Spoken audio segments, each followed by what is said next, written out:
Assalamualaikum warahmatullahi taala wabarakatuh. InsyaAllah anak-anak semua, hari ini kita akan sambung pelajaran kita dan insyaAllah hari ini kita masuk dalam subjek akidah pula.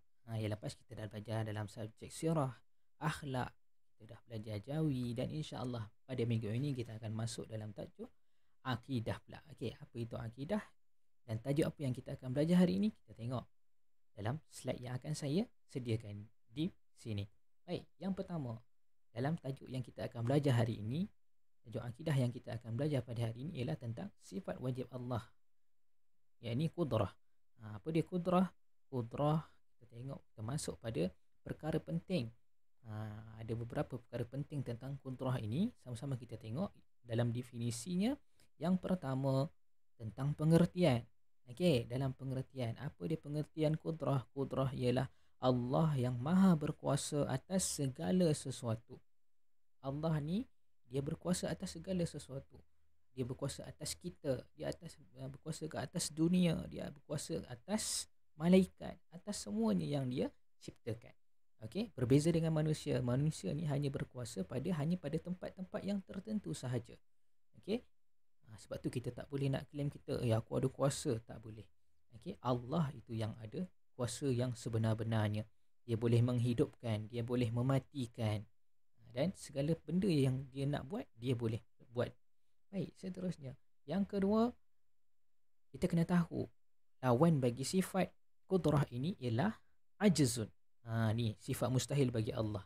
Ini lawan kepada sifat kudrah. Ajzun. Apa maksud ajzun? Ajzun ini adalah maksudnya lemah. Allah ni tak lemah, Allah ni kuat, Allah ni maha kuasa. Siapa-siapa yang kata Allah ini lemah, bagi penampur sikit. Allah ini berkuasa, dia tak lemah. Ni sifat mustahil. Ajzun ni sifat mustahil bagi Allah. Okey, baik, seterusnya. Okey, dalil nakli. Dalil nakli daripada Al-Quran, innallaha ala kulli syai'in qadir. Apa maksudnya? Sesungguhnya Allah itu maha berkuasa atas segala sesuatu. Atas segala sesuatu yang dia inginkan. Allah yang menciptakan langit, Allah yang menciptakan bumi, Allah yang menciptakan seluruh alam ini. Tanpa Allah tak adalah kita. Jadi Allah yang menciptakan segala-galanya. Kita yang hidup atas muka bumi ini juga adalah atas kehendak Allah Subhanahu Wa Taala. Itu atas kuasa Allah semuanya. Baik, seterusnya, hukum beriman. Apakah hukum kita beriman dengan sifat kudrah ini? Hukumnya adalah wajib. Okay, sifat kita beriman, hukum kita beriman dengan sifat kudrah ini adalah wajib. Kalau kita tak percaya, maka gugurlah akidah kita. Sebab itulah dimasukkan sifat kudrah ini dalam akidah. Kalau kita tak ada sifat, kita tak percaya sifat ini, maka gugurlah akidah kita. Okay, kena hati-hati dengan bab akidah ini. Okay, jadi hukum kita beriman dengan sifat kudrah ini adalah wajib. Okey, baik. Seterusnya, kesan mempercayai sifat kudrah. Apakah pula kesan mempercayai sifat kudrah ini? Yang pertama, kalaulah kita mempercayai sifat kudrah ini, kita akan bertambah takwa kita kepada Allah Subhanahu Wa Taala. Itu yang pertama. Kita percaya, maka iman kita, takwa kita akan meningkat. Kita akan tambah kepada Allah Subhanahu Wa Taala. Yang kedua, kita akan menjadi orang yang sentiasa ikhlas. Kalau kita percaya kepada kudrah, sifat kudrah ini, dia akan menyebabkan kita sentiasa ikhlas dalam buat apa-apa segala perkara yang kita lakukan atas muka bumi ini. Okay. Yang ketiga pula, cuba tengok yang ketiga ni. Yang ketiga ini khusyuk dalam melaksanakan ibadah. Khusyuk dalam melaksanakan ibadah. Bila kita beriman, bila kita percaya dengan sifat kudrah ini, maka setiap ibadah yang kita lakukan, kita akan lakukan dengan khusyuk dan tawadhu'. Okey, itu yang ketiga. Yang keempat pula, tengok. Yang keempat, menyedari akan batasan kekuatan manusia. Itu yang keempat. Kita menyedari akan batasan kekuatan manusia. Jadi kita tak boleh nak berlagak sombong, kita tak boleh nak bongkak, kita tak boleh nak riak. Sebab apa? Semua yang kita buat atas muka bumi ini atas kehendak Allah je. Kita ni hanyalah lakonan semata-mata atas muka bumi ini. Allah jualah yang mengatur segalanya. Allah yang maha berkuasa ke atas kita. Okey. Baik. Seterusnya yang kelima, berasa sifat rendah diri serta tunduk kepada Allah. Okey, berasa sifat rendah diri dan tunduk kepada Allah Taala. Okey.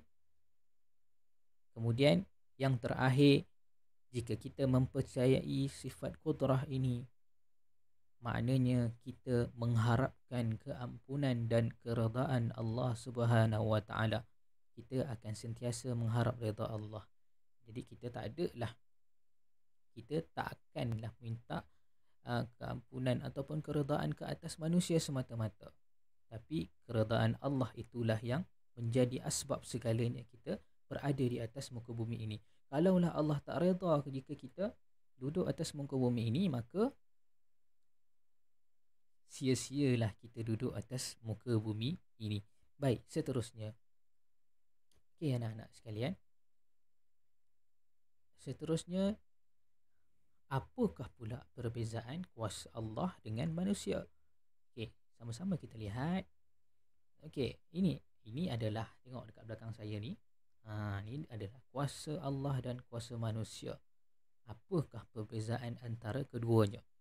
Okey, kita pergi kepada kuasa Allah dahulu yang ini. Okey, kuasa Allah yang pertama. Allah yang menjadikan cakrawala, alam semesta berputar dalam orbitnya. Allah menjadikan bumi, Allah menjadikan bulan, Allah menjadikan matahari, Allah menjadikan segalanya. Tu kuasa Allah. Bolehkah manusia ni buat apa yang Allah buat? Tak boleh. Kita ni tak ada kuasa. Kita ni tak ada kuasa apa pun. Apa yang manusia boleh buat? Manusia boleh menciptakan sesuatu, tetapi terbatas. Hanya terbatas kepada sedikit sahaja perkara. Contohnya yang kita boleh tengok, kita manusia ni boleh menciptakan kereta, boleh menciptakan pakaian, boleh menciptakan rumah, boleh menciptakan perkara-perkara lain. Boleh menciptakan besi.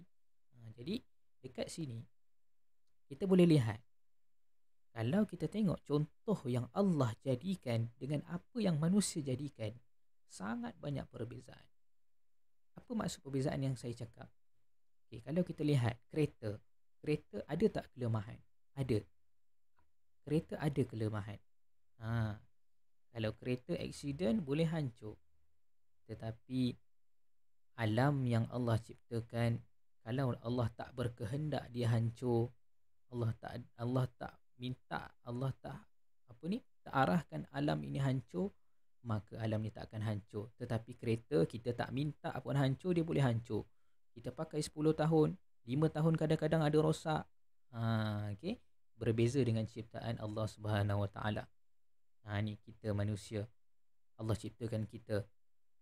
Allah ciptakan kita, kuasa Allah ni yang boleh membuatkan kita ni bergerak tanpa menggunakan bateri, tanpa menggunakan wire. Kalaulah ciptaan manusia buat robot sebagainya menggunakan wire, menggunakan bateri, berbeza. Okay? Dalam badan manusia kita tak ada wire, yang ada hanyalah urat-urat yang kita tak nampak.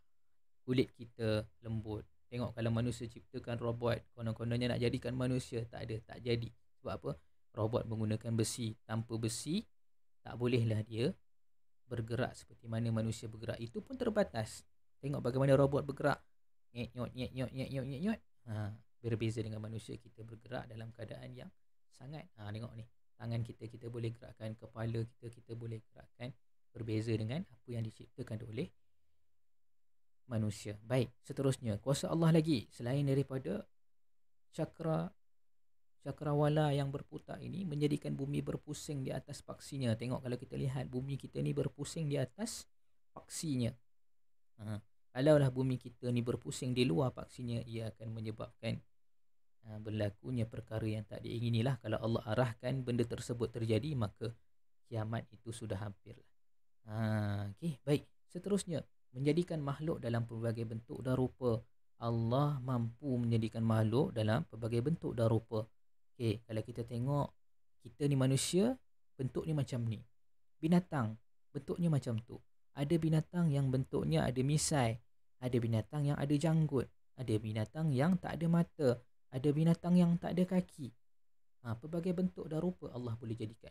manusia juga. Kalau kita lihat manusia ada yang hitam, ada yang putih, ada yang besar, ada yang kecil, dan pelbagai. Ada yang kuasa Allah juga, ada yang uh, ada mata tapi tak boleh melihat, ada mulut tapi tak boleh bercakap, uh, ada telinga tapi tak boleh mendengar. Berbeza dengan ciptaan manusia. Okay, Allah boleh buat segalanya atas kuasa Allah. Allah nak dia jadi macam tu, maka dia jadilah sebegitu rupa. Baik yang terakhir, mengatur siang dan malam. Allah dengan kuasa yang dia ada, dia mampu mengatur siang dan malam. Dia mampu buat pukul sekian-sekian siang, sekian-sekian malam. Dengan apa? Bagaimana Allah mengaturkan siang malam? Dengan berputarnya paksi pada bumi kita. Bila bumi kita berputar, cahaya matahari yang statik di tengah-tengah itu, maka dia boleh menghasilkan cahaya.